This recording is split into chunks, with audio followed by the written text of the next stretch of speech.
കൊടിയ അഴിമതിക്കാരനാണെന്നും അഴിമതിക്ക് കൂട്ടുനിൽക്കുന്ന ആളാണെന്നും അയാളുടെ അഴിമതി സംരക്ഷിക്കാൻ വേണ്ടിയിട്ടാണ് യോഗ്യതയില്ലാത്ത അയാളുടെ ഭാര്യയെ അയാൾ പോകുമ്പോൾ ഈ സ്ഥാനത്തേക്ക് കൊണ്ടുവന്ന് സ്ഥാപിച്ചിരിക്കുന്നതെന്നും വസ്തുനിഷ്ഠമായി കാര്യകാരണ സഹിതം ലളിതമായി യുക്തിഭദ്രമായി അയാൾക്ക് ജനങ്ങളുടെ മുമ്പിൽ 2 മണിക്കൂർ കൊണ്ട് അവതരിപ്പിക്കാൻ കഴിഞ്ഞു എന്നുള്ളതാണ് ഏറ്റവും പ്രധാനം.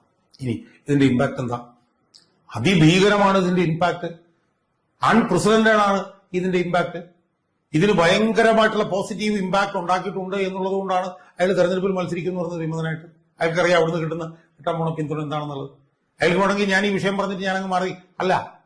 അപ്പൊ അയാൾ മത്സരിക്കുന്നു എന്ന് പറയുന്നത് തന്നെ അവിടുത്തെ പാർട്ടി അണികളുടെ ഇടയിൽ ഇത് വലിയ തോതിലുള്ള, കാരണം ജില്ലാ കമ്മിറ്റിയിലും ബഹുഭൂരിപക്ഷം പേര് എതിർക്കായിരുന്നു, മണ്ഡലം കമ്മിറ്റിയിലും ബഹുഭൂരിപക്ഷം പേര് എതിർക്കായിരുന്നു. അപ്പൊ പാർട്ടിയുടെ നേതൃ സംവിധാനത്തിലുള്ളവർ പോലും ബഹുഭൂരിപക്ഷം എതിർക്കുന്ന ഒരു കാര്യം എന്ന് പറയുന്നത് പാർട്ടി അണികൾക്കിടയിൽ വ്യാപകമായി എതിർക്കപ്പെടും എന്ന് അയാൾക്കറിയാം. അതുകൊണ്ടാണ് അയാൾ മത്സരരംഗത്തേക്ക് കൂടെ വന്നിരിക്കുന്നത്.